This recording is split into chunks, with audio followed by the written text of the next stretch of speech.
responsible at the White House for marking a turning point in the turbulent 1980s political landscape. His rise to power comes after 4 presidencies that had severely undermined Americans' trust in their government.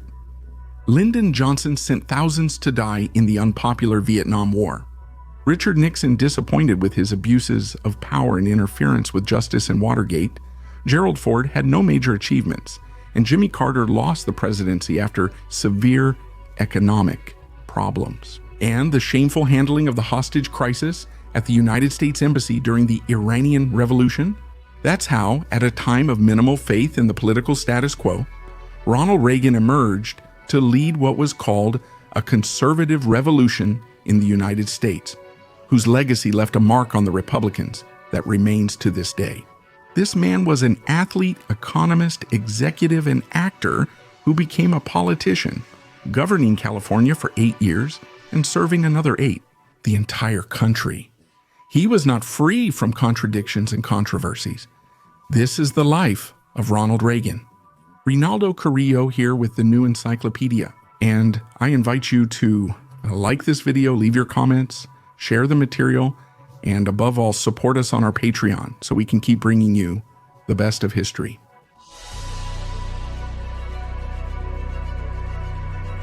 Ronald Wilson Reagan was born on February 6, 1911 in Illinois to Nell Clay Wilson, a hard-working woman of Scottish Protestant descent, and Jack Regan, an Irish Catholic salesman who struggled with alcoholism. From an early age, the Reagan family moved to various parts of the Midwest in the United States following the business ventures of the patriarch, Jack Reagan. They eventually settled in Dixon, Illinois, where they lived on the upper floor of a shoe store. Ronald Reagan's primary and secondary education went relatively unnoticed, but he stood out for his skills in sports and theater. In addition, he worked as a lifeguard at Lowell Park, rescuing 77 people. And after this, he goes to college at Eureka College, where he earns a double major in economics and sociology with relatively mediocre grades. At college, he does stand out in sports, being a member of the swimming and football teams. His eloquence leads to his election as president of the Reagan Student Center. After graduating college in 1932, he focused on broadcasting at local radio stations as an announcer for the Chicago Cubs. He also narrated the baseball games on one of his trips with the Chicago Cubs to California. Reagan auditions for some movie roles, landing a 7-year contract with Warner Brothers Studio. The first part of his acting career was spent in numerous low-budget movies for the first few years. By the 1940s, Reagan was already earning almost $3,000 a week for his acting work and was emerging as a potential movie star.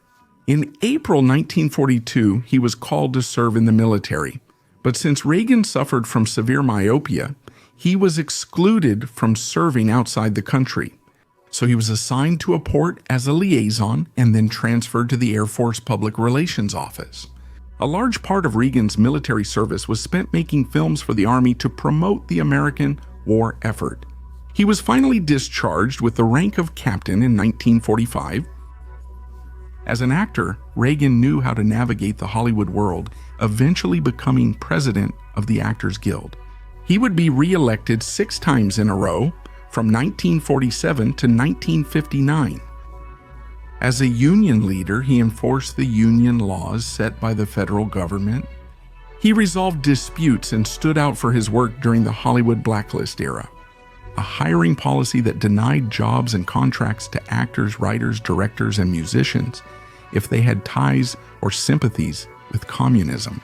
On this last point, we should highlight that Reagan was even an informant for the FBI, to whom he provided the names and addresses of the members of the Actors Guild, and they were suspected of being involved in communist activities. For his part, Ronald Reagan was married twice. His first marriage was to the actress Jane Wyman, with whom he had 2 daughters, Maureen and Christine, and he also adopted a boy named Michael. Due to disagreements over Ronald's political ambitions, they divorced in 1949. By the time Reagan reached the White House, he would become the first divorced president in history. Ronald's second wife was Nancy Davis, whom he met in 1949 after his divorce, while he was president of the Kazan Union in Los Angeles in 1952. They had 2 children, Patty and Ronald. The relationship between Ronald and Nancy Reagan was very close and intimate, and their affection was expressed in public.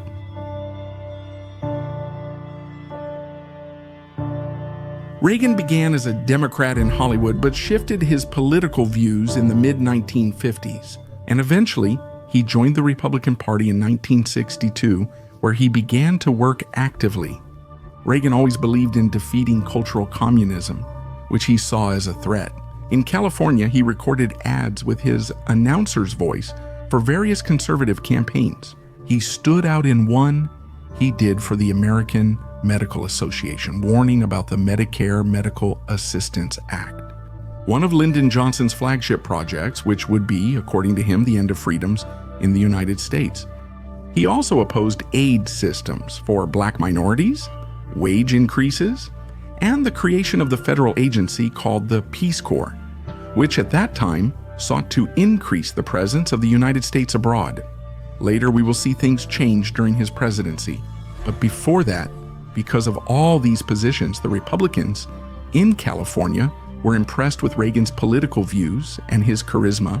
So, at the end of 1965, he announced his campaign for the governorship of the state in the 1966 election, thus defeating the mayor of San Francisco in the party's primary elections. And then he launched his campaign for governor on a platform of welfare state reform and rejection of the emerging hippie counterculture, anti-war, and anti-government sentiments of the Californian student movements. And that's exactly what he did. In his campaign, he subtly appeals to white racial sentiments and vows to crack down on the African-American civil rights movement and to remove the legal mechanisms that provided housing for racial minorities in the state. Reagan stated that if someone didn't want to sell or rent their home to people of a certain race, they had that right and he would defend it. Reagan wins California's governorship against Democrat Pat Brown and balances the state budget in his first term as governor. He clashes with student movements, often using the California Highway Patrol to suppress road blockades. He sent over 2,000 National Guard troops to occupy Berkeley campus for 17 days. As governor, he promotes pro-gun laws and seeks to prevent members of the lesbian, gay, bisexual, and transgender movement from working as teachers in public schools. He courts the military-industrial complex to bring businesses and factories to the state. Violence.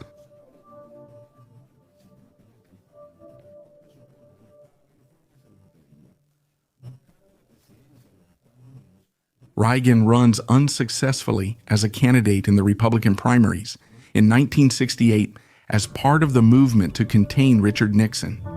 He is re-elected in 1971 as governor of Nuevo Alenteros, which keeps him out of the Republican presidential primaries. Finally, in 1979, he announces his third attempt to become the occupant of the White House, this time managing to win the Republican primaries in almost every state. Initially, he chooses Gerald Ford to be his vice president, but Ford wanted a lot of extended powers in his position. So Reagan ends up choosing the former congressman and director of the Central Intelligence Agency, George Herbert Bush, known as Bush Sr. At that time, Jimmy Carter, the president and Democratic candidate, was losing popularity. Inflation, high fuel prices as a result of the 1979 energy crisis, and the fiasco of the hostage crisis had Carter having to appease even his own party. For his part, Reagan, with the slogan, "Let's make the United States great again," that is, make America great again, proposed massive cuts to public spending as part of his government program. First balanced budget since the 1960s, a more open and deregulated economy, and a patriotic vision of national greatness. After becoming the Republican standard-bearer for the 1980 elections, Reagan was labeled by Jimmy Carter as an extremist, as a simple-minded ignoramus. Carter was warned not to underestimate Ronald Reagan, but ignored it and agreed to a televised debate, thinking it would make Reagan look foolish. But Reagan, with his good humor and charisma, during the exchange of ideas, made his opponent look like a somewhat nerdy and distant complainer. The people's problems. While Carter said that American society was lethargic with the depression of the American spirit, Reagan denied it. And he claimed that, on the contrary, the citizens of his country were eager for change and were actively mobilizing for it.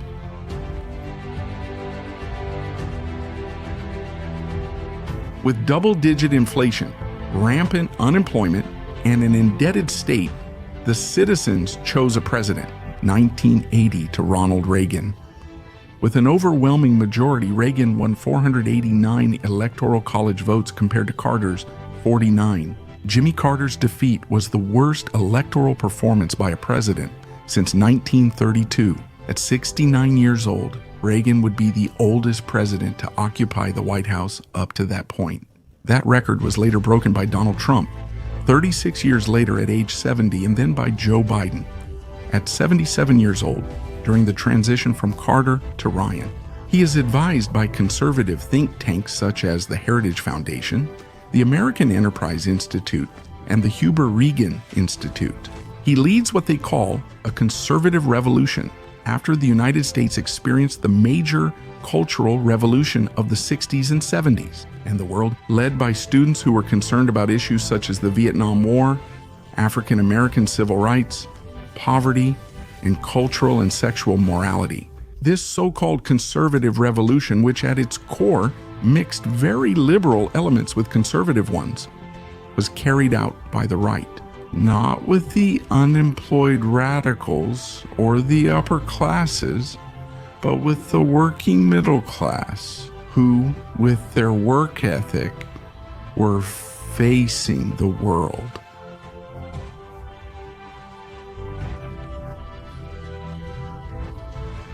At a time when Republicans were culturally perceived as country club elitists, Reagan, with his rhetoric, swept the Democrats electorally with the middle-class vote.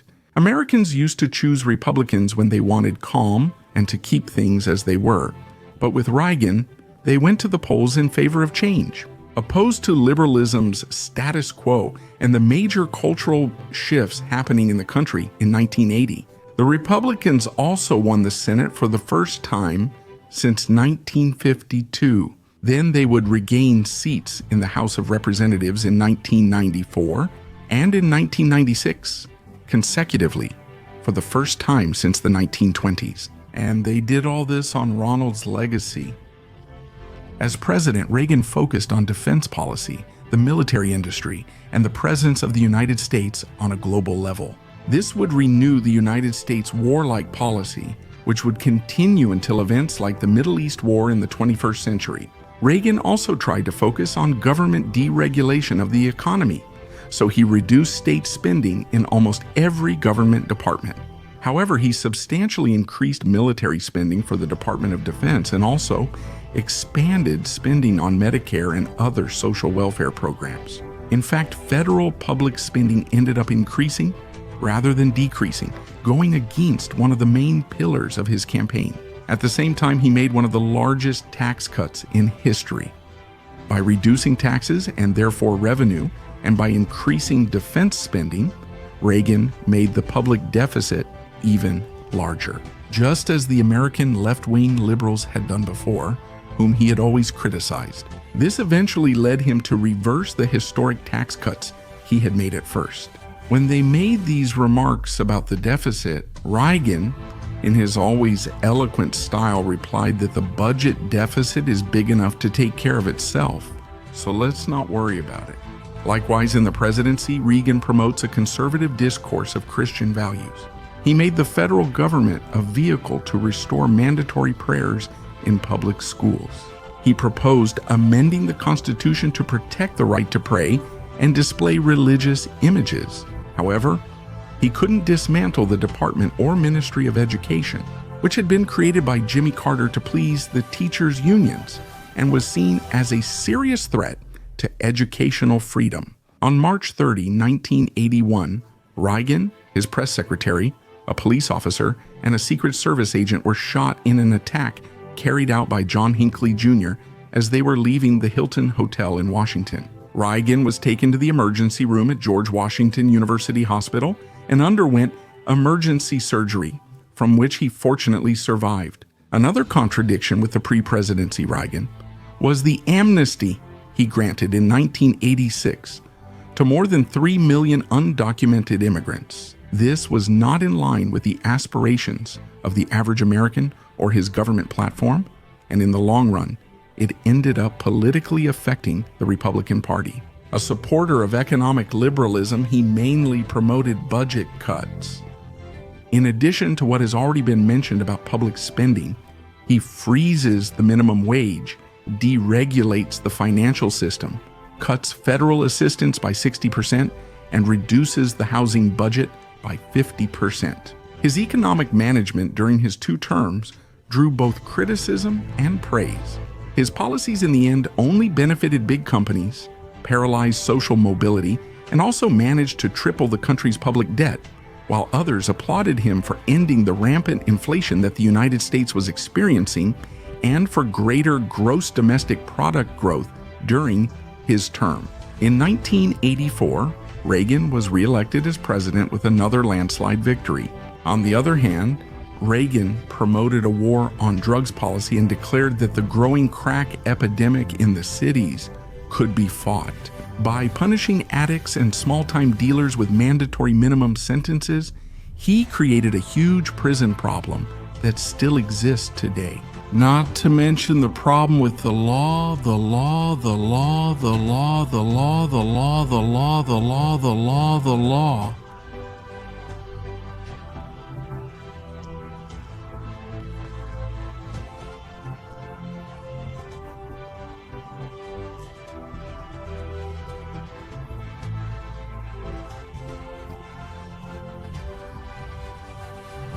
He partners with the Vatican and Pope John Paul II to combat communism in Eastern Europe.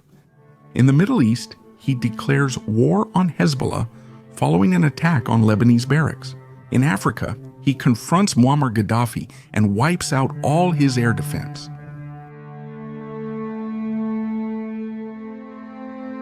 Although the Soviet Union did not accelerate military spending in response to Reagan's military buildup, its enormous military spending, combined with collectivized agriculture and inefficient planned manufacturing, seriously affected the Soviet economy.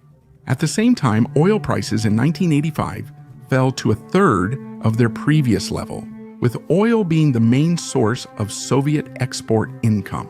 These factors, along with cultural globalization, contributed to stagnation and decline during Gorbachev's term.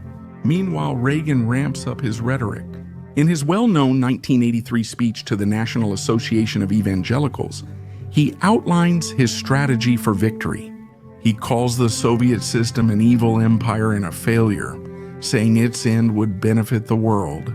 Second, Reagan explains that his strategy was an arms buildup that would leave the Soviets far behind. Finally, showing optimism, he praises liberal democracy and promises that such a system will ultimately triumph over Soviet communism. 4 years later, Reagan would give his iconic speech next to the Berlin Wall, where he tells Gorbachev to tear down this wall, one of the lowest points of Reagan's presidency.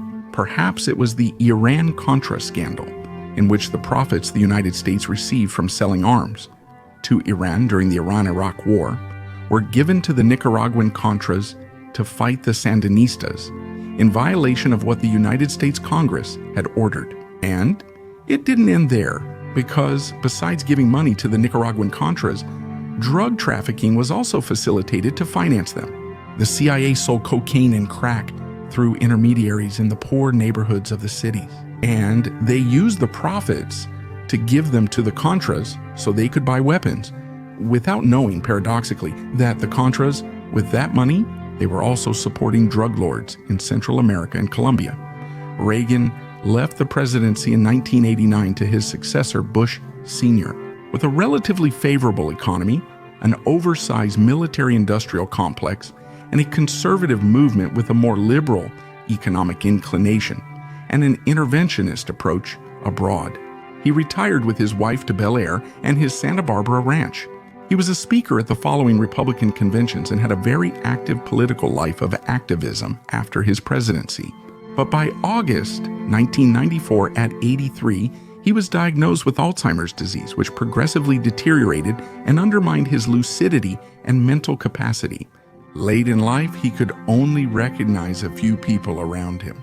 Despite that, he remained active, but age took its toll. On June 5, 2004, when Ronald Reagan died at the age of 93 from pneumonia at his home in Bel Air. His funeral first took place in California, followed by a state funeral at the National Cathedral in Washington, presided over by George W. Bush. Margaret Thatcher, Mikhail Gorbachev, Tony Blair, then Prince Charles Gerard Schroeder, among others, attended his funeral. At the time of his death, Reagan was the oldest president in the history of the United States. Thus ends the life of a man who deepened the economic changes that eventually led to the Washington liberal consensus. He left a higher gross domestic product but lower social mobility. He pursues a more interventionist and hostile foreign policy toward communism, and in his speeches he promotes morality and American pride. After 4 failed presidencies, there was a decline in the confidence and self-respect that Americans had. At the same time, he is a president who leaves behind a gigantic budget deficit, increases the wealth gap, increases homelessness, and puts a stain on internal governance regarding the Iran-Contra affair. Despite debates about his legacy, Reagan was likely the most influential president since Franklin Delano Roosevelt, leaving a lasting mark on culture, diplomacy, and politics by refounding the conservative movement with a new mindset, liberal in economics and hawkish in military matters. He revived faith in the presidency and in American exceptionalism. This is Rinaldo Carrillo. I hope you enjoyed it.